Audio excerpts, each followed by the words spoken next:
Heather and Molly are doing it. So, wow, look at them being big girls, huh? So we're about ready to wrap up this series on parables, and you knew it was coming to this point, Luke, in the book of Luke, what today's message is. There was a time in our life where Denise and I just had one kid, and I remember this one time at church where I might have told you this story before, I don't remember, but we had some youth group kids that really liked, kind of toddler age. He just was maybe walking, maybe 18 months or something like that. Just started walking, having a good time, and we'd asked this one, I think she was a junior at the time, maybe a little younger, to kind of watch Elijah as we had to take care of some stuff around church. She was like, yeah, that'd be great. And so we do what we need to do, and then we come back over to find her in the church, and she's walking down the hall with her friends without Elijah. And it's like, Bailey was her name. We go like, hey, Bailey, what'd you do with Elijah? And she was like, well, I don't know. We asked you to watch him while we had to take care of our stuff. Do you know where he's at? No. So, this kind of, not necessarily panic sets in, but we're kind of like, well, we need to find our son. So we start searching around high and low, and we're looking, we're calling his name. Nothing's happening, and we're getting kind of nervous at this point. And I had this dad moment where, I don't know, she did. We never really talked about it, I guess. But I had this moment of panic, sheer panic, like my heart sunk, and I was like, we've lost our son. He's walked out of the church. He's in traffic. Somebody's taking him. At this point, I'm running. I've run around the church looking for him, hollering, because we had a playground outside the church. And so I'm hollering for him. I don't know where he's at. We're looking, can't find him, hollering for him. He's not answering. We're running around. But this panic is setting in, and we've lost our child. We won Parents of the Year award that year, by the way. And she won Babysitter of the Year award, too, by the way. So anyway, we're panicking. You have this look of like mom terror on her face. Dad's freaking out. He's ready to get in his car and drive over and find the person who's kidnapped my son and beat him to a pulp, and I was ready to go. And then, so we hadn't checked the bathrooms, and I go into the bathroom, in the men's bathroom, and he's standing there playing in the urinal. But this panic of came over us, and we had this anxiety of fear that was just running rampant in us, and I couldn't see straight. I don't know. I could tell you I was ready to, if somebody kidnapped our son, I was ready to beat him up at that point, okay? But there was this fear of this anxiety of losing him, and I almost couldn't control it, but it had overtaken me. And now you fast forward this to maybe like a wayward son who might walk away, or a wayward child who would walk away. Imagine the feeling that you would have as a parent, as someone who is not sure what's happening to them. You don't know. There's this fear of the unknown, and this panic and this anxiety of fear sets in. And we're going to be looking at some of that today in Luke chapter 15. We're going to be talking about the prodigal son today. And that anxiety and that fear that Jesus kind of describes of this father having, we're going to try to dive deep into it today and see where it hits home with you. So as we open God's Word today, won't you pray with me, and we'll get started. God, I just come to you to thank you for this day. Lord, I pray that as we focus in on your Word, that you would speak to our hearts and our minds, what you would tell us today. Lord, I pray that you would, as always, move me out of the way. May they hear your voice and not mine. Lord, we love you. It's in Jesus' name I pray. Amen. We're going to be looking at Luke chapter 15, verse 11 through 32 today. And we're going to be breaking it down as we go, like we have been in this series of parables. And let's start with the first two verses here. It says, Jesus continued, "There was a man who had 2 sons. The younger one said to his father, 'Father, give me my share of the estate.' So he divided his property between them. So there's a word here that always has intrigued me, and I want to draw it out. This word estate is the Greek word where we get the word bios. You might know that from like medical terms and things like that, bio. But what it has to do, this word estate has to do with life, okay? And that's why you sometimes have some translations where it says, give me my livelihood, okay? Give me what is mine to let me live, okay? And there's a couple things that we need to note here about this parable that Jesus starts in on, okay? Question we need to ask ourselves, how do we get our inheritance? Something has to happen, right? In order for us to get our inheritance. You know what that is? Your parents have to die. So essentially in our culture, in their culture of life, what this younger son is doing is going to his dad and saying, I don't like it here anymore. I want to leave home. I wish you were dead. Give me my stuff. Maybe there was something there. Maybe there was a rift between the younger son. Maybe he thought dad demanded too much of him. But the truth is he wanted to go out on his own. And he was asking for what was his. Okay? Now, but for whatever reason, the younger son is telling his dad he no longer wants to be in his presence. I wish you were gone. And so this ends up being a private matter between the son and the father. And the son says, Dad, I want you gone so I can have what is mine. And they have this very private dispute. But it's soon to become public, and we'll get to that in a moment, okay? And what we have to remember here is we have to keep this in context of culture, okay? And that's part of preparing sermons, is figuring out what's going on, okay? And we have to remember that in Hebrew culture, property is everything, okay? Remember, God gave it to them. It was to be divided among them. It was for them. It was for their generations to come. It was their inheritance.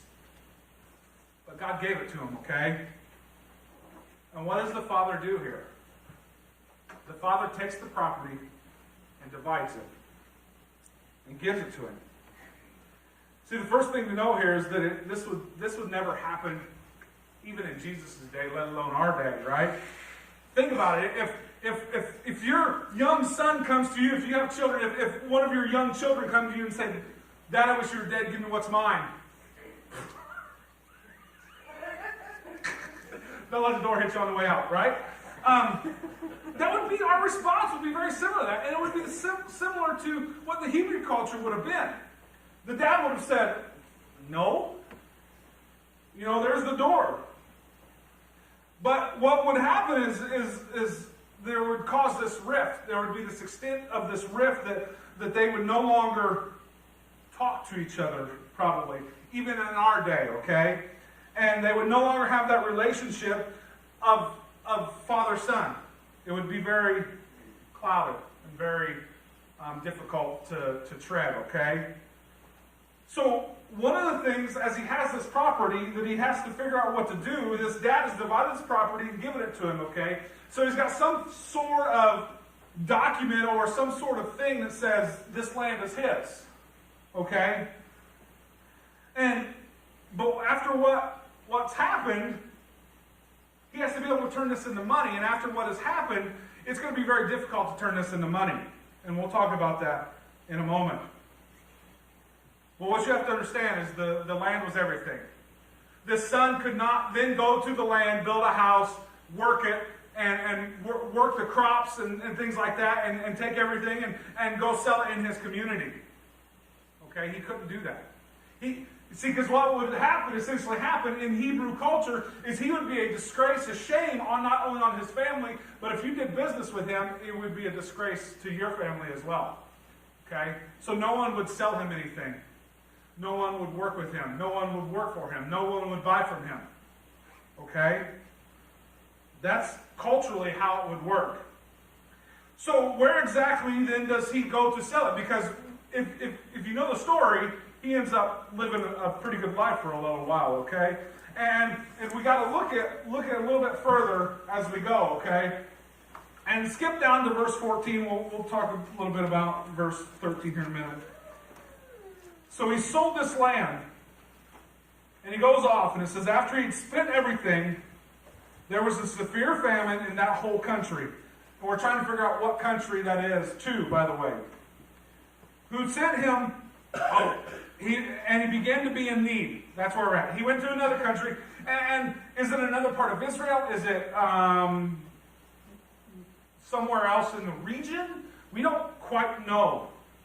And the verse I skipped just said that he spent the money carelessly on wild living, and we learn a little bit later from the older brother, and we'll get to that in a moment, maybe what he could have spent it on, but we're not reading from the end into it, okay?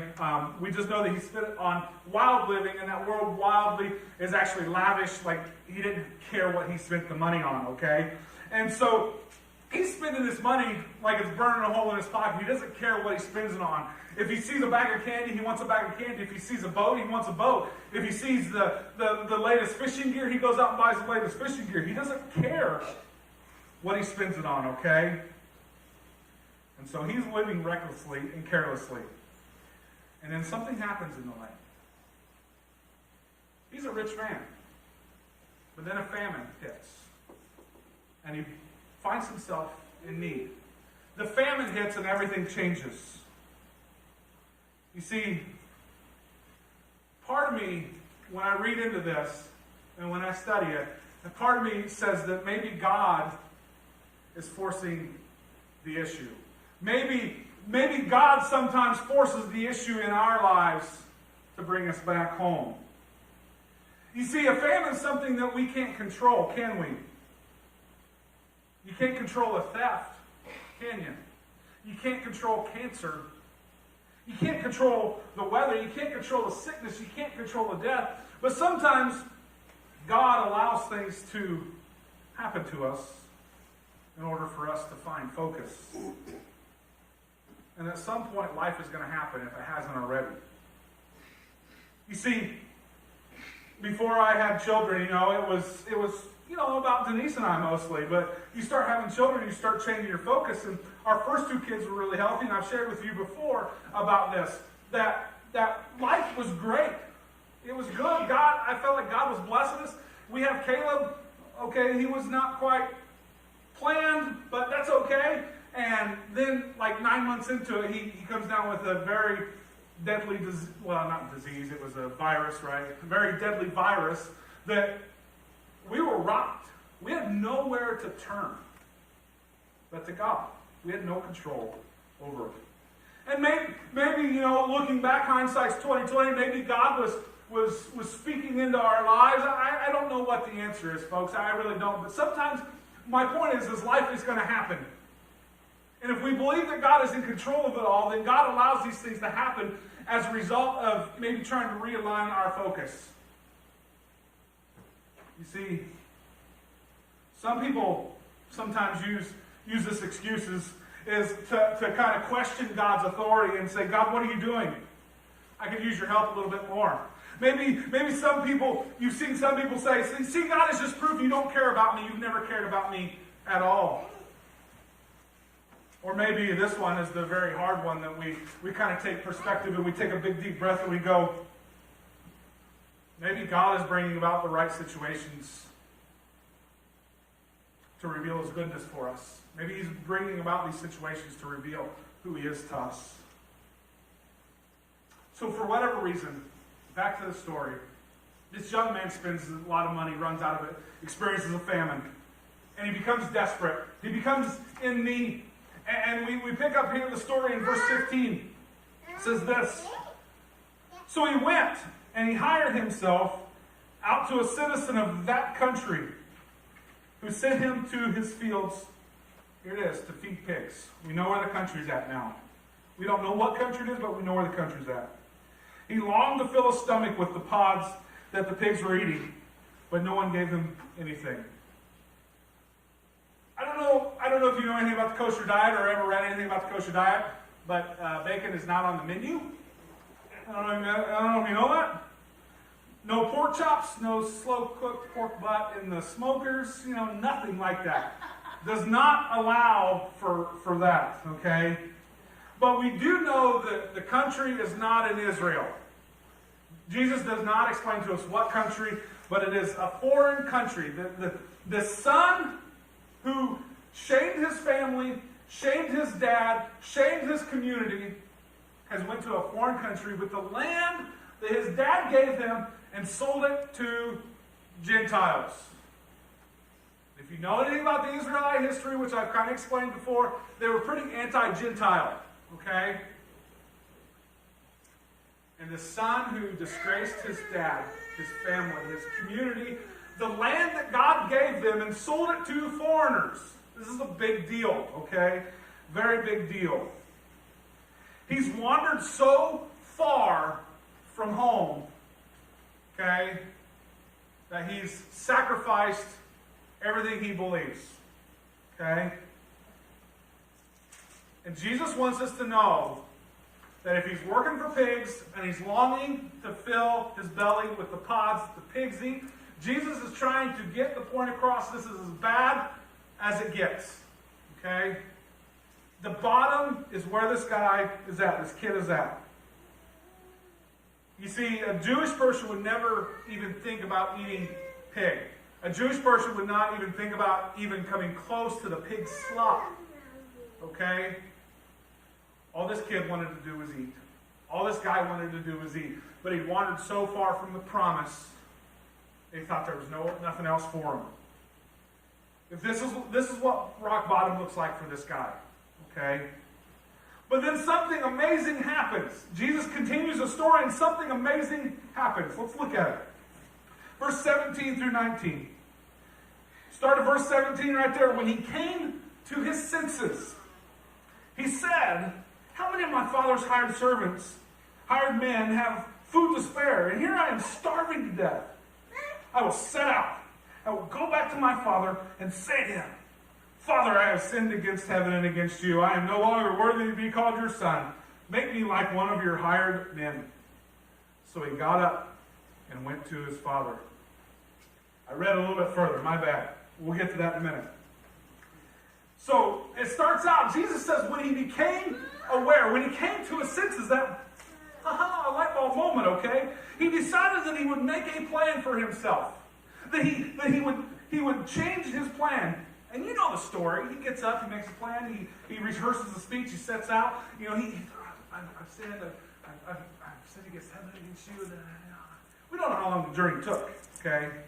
And he begins to rehearse the speech. No longer worthy to be called your son, make me like one of your hired servants. No longer, you know, he's rehearsing it. He has this plan to go home, plead for mercy, maybe pay off the debt the rest of his life. To do what? Just to eat. Because he knows his dad's servants always have food. One thing lingers, though.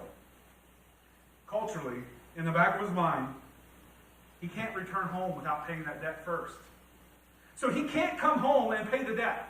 He has to pay the debt, then come home. Culturally. And that's the only thing that's hanging him up.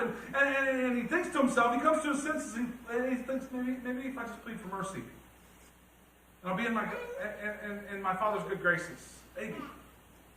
Here's the problem. In Jewish culture, remember, we got to remember the setting. He's disgraced his family. He's shamed his father. He's disgraced his community. He sold the land, the promise, to Gentiles, to foreigners, okay? We have a huge problem. Not only has he affected his family, but he's affected his whole community that he lived in. All right? Let's just say, for instance, that he was able to work the rest of his life in a foreign country for the next 20 years, and he was able to pay his dad back before it all happened, and he was able to come home, and his dad still might restore him. But he still has his shame on the community, okay?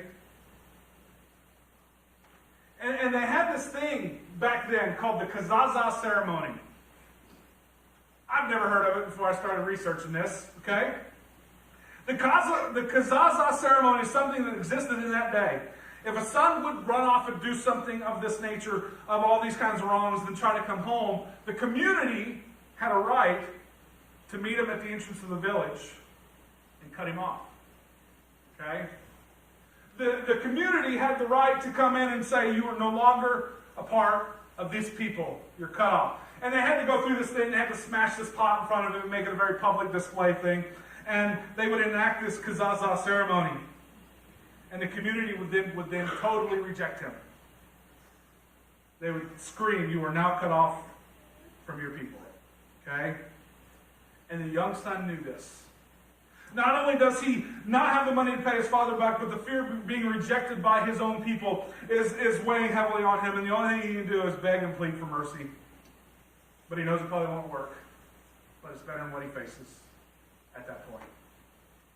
You know, maybe we've met somebody in our lives like that. Maybe we've been in that place where we feel like we're on rock bottom and we got nowhere to turn. And maybe you've met someone who's there and is still there, and they don't feel like they have anything to go, but they know that going home is better than what they face.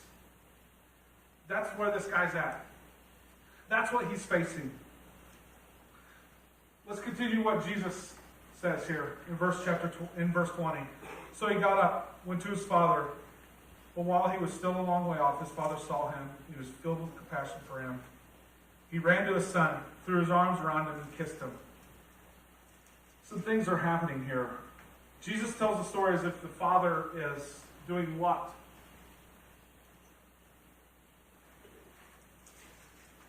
He's looking for him. He's waiting for him. He's maybe longing to see that happen. And here's another thing. I went heavy into kind of culturally because there's things that pop out from people that are explaining this stuff. The running part is very important here. Okay? Because in this time, guess what? No respectable Jewish man would have been caught running in this day. In order for a father to run, he would have had to reach down and pull his robe thingy up that they wore and hold it and bare his legs and run. But guess what? This father doesn't care. So why does he run? Why would Jesus insert this here? If it's going to create so much shame and disrespect more on this family, why would this dad do this? We've got to keep asking ourselves this. We have to remember that this father doesn't act like earthly fathers, okay? But here's the reason I believe that Jesus inserts this. Because of that kazazah ceremony. That's why I told you about it. Because if the community reaches him first, what's going to happen? They're going to cut him off. He'll no longer be welcome. He's done so many bad things that he's no longer welcome through those doors from us. Have we ever done that? The dad has to be the first one to get there. He has to be the first one to grab his son and let everybody know that he's welcome. You see, but there's something else also happening here. Let's read verse 21. The son said to him, "Father, I have sinned against heaven and against you. I am no longer worthy to be called your son." Did you guys catch that? Look at verse 19. "I'm no longer worthy to be called your son. Make me like one of your hired men." And look at verse 21 again. Son said to him, "Father, I have sinned against heaven and against you. I'm no longer worthy to be called your son." What's missing there? Make me like one of your hired men. Right? Here's what I believe just happened. The son got home, experienced this overwhelming acceptance, and he repented to his dad. You see, he gets there and he thinks he's got this plan worked out, and he gets there and he gets hugged and he gets kissed and he gets welcomed back in, and things change. Right? How many of us, when it came to God, had our plans worked out? God, I'm going to work for you no matter what. I'm going to read my Bible every day. I'll go to church every week. I'll do this or that. I'm never going to do this or that again. I'm yours, God. This is my plan, and you'll have to love me because I'm worthy to be loved. Because I've done everything you've asked me to do. That's our plan. The son had a plan. I've sinned against heaven and against earth. I'm no longer called one of your sons. Make me like one of your hired men. Right? He had this plan for salvation. And things changed when he found out he was loved and accepted back in.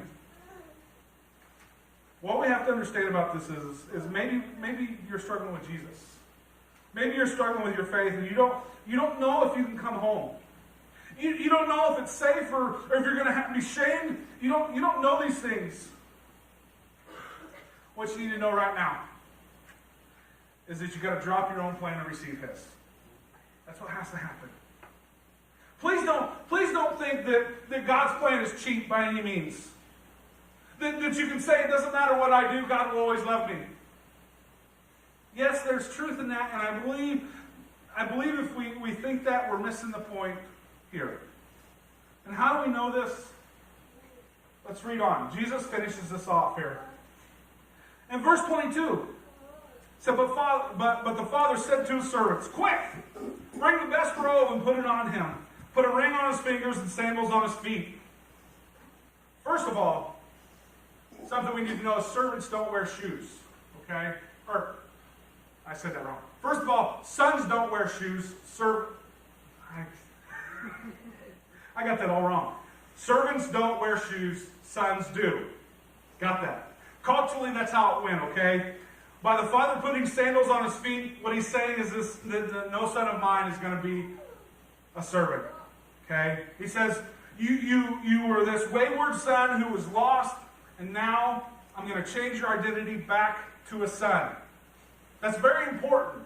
This is kind of the denouement of the story, where Jesus is telling, and he says, put the shoes on his feet. He changes his identity back. Okay? It's important for us to understand that. But not only does he put shoes on his feet, what else does he put on him? He gives him a robe. Whose robe is it? They sold everything in the sons. I'm sure the sons sold everything. You've got to look a little bit into it, right? He had nothing left. So whose robe is it? It's the dad's robe. It's the best robe in the house. Okay? The Bible tells us that when you and I are baptized, guess what happens? We become united with Christ. We clothe ourselves with Christ. And I believe this is what, I believe this is what the point Jesus is getting to. And then, not only that, shoes, a robe, but also a ring. This ring is very important. It's not simply saying that he's just a son, but he is my son. I'm going to clothe you with myself, and I'm going to give you the ring that shows full restoration into the family. You are now part of the inheritance again. That's huge. Okay? He gave him his own ring. His own ring, his own robe. Gave him to him. To show him that his identity was in him. And then something really cool happens. We got to get to the cool part here. In verse 23. After the dad says, clothe him, he says, bring the fattened calf and kill it. Let's have a feast and let's celebrate. For this son of mine was dead and is alive again. He was lost and is found. So they began to celebrate. They threw a party. You see, the fattened calf was a big deal. The fattened calf was maybe a once or twice a year deal. Okay? It was for special occasions. It would have been just for his family. It had been for the whole community. It was a huge deal. And they would party, and they would see the restoration of the son. They wouldn't just see him as the shame, the scourge of the family. The community would have to accept him back in because the father did as well. You see, and if we read through all of Luke 15, we see that there's a pattern happening here. And we would start to see a very familiar thing if you know Luke chapter 15. It's one parable with 4 parts, and we're in part 3 here. You see, part 1 is the shepherd has 100 sheep, he's out in the field, loses one, goes out and gets it, brings it back, parties with his friends. He had to go far away. The second one is the woman loses the coin in the dirt, and she scouts around for it, and it's right there at her feet, and she can't find it. She's digging through it, and she finally finds that coin, and she calls her friends, and they celebrate, and they have a party. But it was right there. And then we have Jesus telling a story of a son who leaves his family, who shames his whole entire family, leaves and goes off in far distant land. Don't know where he's at. And they have to come back and get him. And he has to come back. We have a far, near, far. We see a pattern begin to develop here. And if you study the Bible at all, you look for these patterns that God kind of puts in there. So we would think that if there's a far, near, far pattern, there might be another near, lost story, right? Let's finish it off here. Verse 25. Meanwhile, the older son was in the field. When he came near the house, he heard music and dancing. So he called one of the servants and asked him, what was going on? Your brother has come home, he replied, and your father has killed the fattened calf because he has him back safe and sound. The older brother became angry and refused to go in. So his father went out and pleaded with him. But he answered his father, look, all these years I've been slaving for you and never disobeyed your orders, yet you never gave me even a young goat so I could celebrate with my friends. But when this son of yours, who has squandered your property with prostitutes, comes home, you kill the fattened calf for him. See, something we got to see here is when the younger son sinned, it was a private thing between him and his father. Okay? It only became public when he had to sell that stuff off. Okay? But what this older brother is doing, it is not a private sin. He's standing here in this party, shaming his father, disrespecting his father through all of this. People are there. The servant's standing there for sure. It becomes a very public thing. And at this point, the servant comes out, and talks to the older son, and he goes in and tells the dad what's going on. And at this point, you're sitting there thinking, well, this son should go in and talk to the dad. But that's not what he does, is it? He stands out there and waits. My dad's going to come out here and talk to me. And at this point, okay, as a dad, if you have children, you might have this kind of same recollection. If your children start to demand things of you, what tends to go through your mind mentally? I'm going to go out there and smack that kid. Right? Not that we should beat our children, but this is kind of the what we go through, okay? We go through this mentality of man, my kid is really pushing the limits, right? You tell them not to do something and they do it, and then what happens? Your son's like, give me my property, and you're like, excuse me, what'd you just say to me? And then this son's like, Dad's come out here to talk to me. Kind of start to lose a little bit of control, right? But we got to remember something. That this dad is not like other earthly dads, as Jesus tells us. Because what does his father do? He offers the same mercy to the older son as he did to the younger son. You see, the irony of the situation is both sons are lost. They're both lost. The one that was far and the one that was near. They're both lost. The older son, he's got his duty down, He does the work on the farm. He does this. He does that. He obeys the orders. He does this, that. It's kind of like, I read my Bible, I go to church all the time. I serve, I give. What more do you want from me, God? Right? I've always been faithful, and I can't even get a crumb from you. Right? But here's the thing. What is the Father looking for through all of this? What is the Father looking for? We've got to ask ourselves. The entire time, he's looking for a relationship.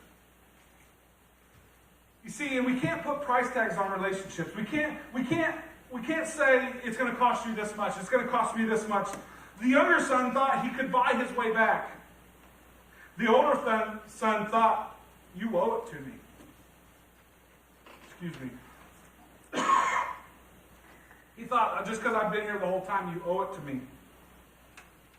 But instead of kicking the older son out, here's what he had to say.